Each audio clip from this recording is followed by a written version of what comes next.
बिस्मिल्लाहिर्रहमानिर्रहीम। अस्सलाम वालेकुम। यकीनन आप लोग खैर ऑफियत से होंगे। और आज हम बात करेंगे कि नहली 5 साल की फ़ैसला होगा या नहली जो है ताहयात होगी।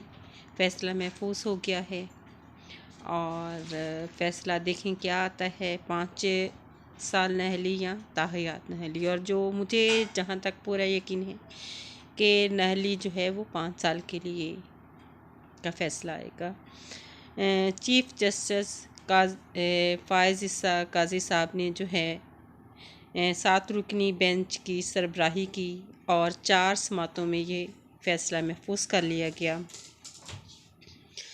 और हम देखते हैं कि अब फ़ैसला क्या है। यकीनन जो हमारे हर इंसान अपनी सजेशन देता है, हमारी गैस के मुताबिक जो है, हमारे अंदाज़े के मुताबिक फ़ैसला जो है वो 5 रुकनी वो 5 साला नहली ही होगा। और इसमें नवाज़ शरीफ को जो है मियाँ नवाज़ शरीफ PLN के उनको रिलीफ़ देने की जो है मेरा ख़्याल है कि कोशिश की जाएगी। और कि ताकि उनकी नहली जो है उनको 5 साल की मुद्दत जो है वो मुकर्रर हो गई है। हमें किसी पार्टी से या किसी शख्सियत से कोई दुश्मनी या दोस्ती नहीं। हम लोग तो पहले भी बताया जैसे कि न्यूट्रल हैं, लेकिन इस तरह के फ़ैसलों से भी ये साबित होती है कि जो है आप कोई भी जुर्म करते हैं, आप पे फ़र्द जुर्म भी आयद हो जाए और फिर आपको जो है कोई भी किसी छोटा मोटा क्राइम आपसे हो जाता है, फ़र्द जुर्म आयद हो जाती है। और हमने तो सुना था फ़र्द जुर्म आयद हो जाने के बाद जो है वो जुर्म आप पर जो है मोहर लग जाती है और उसकी सज़ा आप को जो उस वक़्त सज़ा सुनाई जाती है वो काटनी पड़ती है। तो अब जाके ये रियलाइज़ हो रहा है कि नहीं भाई, हमारी जो कानून में है बहुत ज़्यादा लचक मौजूद है। और आया क्या, ये रिलीफ़ जो है सिर्फ़ बड़े आदमियों को, पैसे वाले आदमी को ही रिलीफ़ मिलेगा, आया कि आम आवाम भी इससे मुस्तफ़ीद हो सकेंगी? थोड़े से जो सवालात हैं जो हमारे ज़हनों में, सबके ज़हनों में जो हैं वो पैदा हो रहे हैं कि ये रिलीफ़ जो है आम आदमी तक भी फिर मैसर होना चाहिए। आम आदमी तो हत्तल इम्कान कोशिश करता है कि उससे कोई जुर्म जो है वो सरज़द हो ही ना, अगर हो गया है तो फिर यकीनी तौर पर जो है आम आदमी को भी इसी तरह का जो है रिलीफ़ जो है वो, और इतनी ही जल्दी जो है इतनी तेज़ रफ्तारी से जो है वो रिलीफ़ जो है वो हुकूमत की तरफ से जो है दिया रियासत पाकिस्तान की तरफ से, रियासत पाकिस्तान के इदारों की तरफ से जो है वो रिलीफ़ दिया जाना चाहिए। मैं ये बात करते हुए ज़ाहिर है जब एक मुजरम को हम सज़ा देते हैं तो इसका मतलब है फिर हम जब छोड़ देते हैं उसको, उसके होते की बिना पर पहली कौमें इसीलिए तबाह हो गई कि मुल्क में जिन कौमों में नाइंसाफ़ी जो है और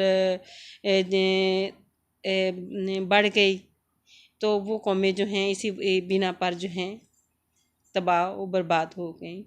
तो किसी भी कौम की तबाह व बर्बादी के लिए जो है वो आप जो है वहाँ पे नाइंसाफ़ी शुरू हो जाए तो वो जल्द ही कौमी तबाही की तरफ जो हैं वो कदम रख लेती हैं और आखिरकार जो है तबाह बर्बाद हो जाती हैं। हमारे नबी करीम सल्लल्लाहु अलैहि वसल्लम ने फरमाया था कि वो इससे पहले जो कौमें इसीलिए तबाह हुई कि वो वहाँ इंसाफ नहीं था।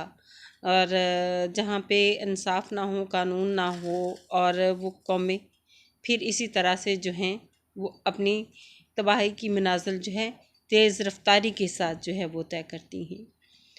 तो सोचें कि ये अगर तो इंसाफ हो तो फिर तमाम अफराद के लिए एक जैसा हो, चाहे वो अमीर हो वो गरीब हो, ये ना हो कि ज़माना जाहिलियत की तरह अमीरों के लिए इंसाफ की जो कवानीन हैं वो और हों, और गरीबों के लिए जो इंसाफ के कवानीन हैं वो और हों। अच्छी बात है नवाज शरीफ साहब इलेक्शन में हिस्सा लें, उनकी नहली ख़त्म हो, लेकिन साथ साथ जो है आवाम को भी जो है वो रिलीफ़ दिया जाए। आवाम के बहुत से लोग जो हैं वो बग़ैर किसी जुर्म के जेलों में सज़ाएं जो काट रहे हैं उनको भी रिलीफ़ दिया जाए। एक छोटे से चोर को भी रिलीफ़ दिया जाए, एक छोटे मोटे बदमाश को रिलीफ़ दिया जाए। इस तरह से यानी कि इन लोगों को सबको रिलीफ़ जो है ना वो मिलना चाहिए। अगर एक आदमी को रिलीफ़ दिया जा रहा है तो उसके लिए फिर ज़ाहिर है एक चीज़ है, मिसाल आपके सामने बन जाती है। जब मिसाल बन जाए तो फिर उसी बेस पे फ़ैसले होते हैं, और एक फ़ैसले जो हैं ये फ़ैसला अब हुआ है तो आइंदा जो है यही फ़ैसला जो है वो एक रास्ता बना देगा दूसरे लोगों के लिए कि इतने यानी कि एक शिक बन जाएगी, रास्ता बन जाएगा दूसरों को भी उसी तर्ज पर इंसाफ दिलाने के लिए। लेकिन बना ले ये अच्छी बात है, बनाएं इसको, लेकिन ये एक इसका रिलीफ आम आदमी तक पहुंचना चाहिए।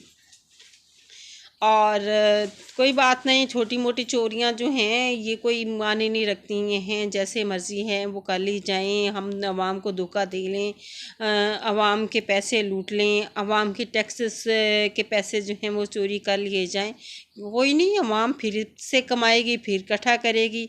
वो एक मिसाल तो आपने सुन रखी होगी कि एक बादशाह था और उसने अपने वज़ीर से पूछा कि क्या मुल्क में पूरा अमन है, सारा सुकून है? तो उसने कहा हाँ जी सुकून है। कहते ये आवाम को ऐसा करो कि कोई टैक्स लगा दें, टैक्स की शरह जो है बढ़ा दें, अखराजात जो हैं वो बढ़ते जा रहे हैं महल के। तो वो टैक्स लगा दिए गए, अवाम नहीं बोली, फिर टैक्स लगा दिए गए, अवाम नहीं बोली, फिर टैक्स लगा दिए गए, अवाम नहीं बोली। तो फिर अवाम बर्दाश्त करती रही। फिर कहा कि चलें ऐसा करते हैं कि ये अवाम तो इतनी यानी कि है कि बिल्कुल भी हमारे ख़िलाफ़ उठ नहीं खड़ी हुई। तो फिर उन्होंने कहा कि चलें ऐसा करें कि इनको जो है वो टैक्स भी लगाएं और इनसे यानी कि और इनको जो है वो साथ में सज़ा भी दें। तो वो हमारा हाल कुछ इसी तरह से है। इस मिसाल को बेसिकली इस तरह से है कि एक बादशाह था और उसने के जो लोग थे वो एक रास्ता गुजरने के लिए दूसरे मुल्क में रोज़गार की तलाश में जाते थे। तो जब रोज़गार की तलाश में निकलते थे तो उस वक़्त जो है ना वो उनसे यानी कि एक आना टैक्स लिया, पैसे लेता था जो मुल्क का बादशाह था उसका मुंशी। फिर उसकी टैक्स बढ़ाएगी। उसने पूछा कोई आगे से कोई रेजिस्टेंस तो नहीं की है, तो चले भी 2 आने कर दिए गए। फिर उसने कहा कि बिल्कुल भी नहीं की गई। चलो ठीक है, फिर ये इनको ऐसा करते हैं कि यहाँ पे इनको जो है इनका टैक्स भी बढ़ाएं और इनके जो है वो जो है इनको कोड़े भी लगाए जाएं।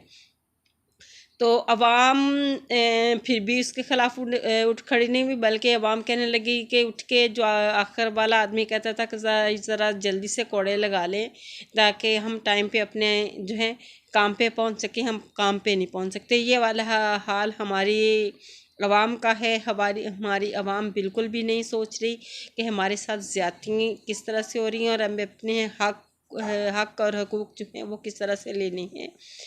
तो ये मामला जो हैं वो बढ़ते जाते हैं। तो मुझे उम्मीद है मेरी अवाम मेरी बात को समझ चुकी होगी। बहुत समझदार है। तो हक और हकूक़ जो है चीफ़ जस्टिस साहब, हम एक आम लोग हैं, हम छोटे से बहुत नाचीज़ से लोग हैं, तो हमारे लिए भी कुछ सोचें, हमारी भी कुछ सुने, हमारी भी ये बातें सुनी जाएं। चलें कोई आम लोग भी आप सबके से के जो फैसलों से मुस्तफ़ीद हो जाएं, तो हम जैसे लोगों की दुआएं तो लगेंगी, बिल्कुल लगेंगी। पता नहीं दूसरों की दुआएं तो लगती ही लगती होंगी आपको, लेकिन जो हमारी दुआएं लगेंगी वो भी आप याद रखेंगे। हम जैसी आवाम का भी सोचें, हमारी दुआएं भी यकीनी तौर पर आपकी आखिरत को संवार सकती हैं। जज़ाकल्लाह।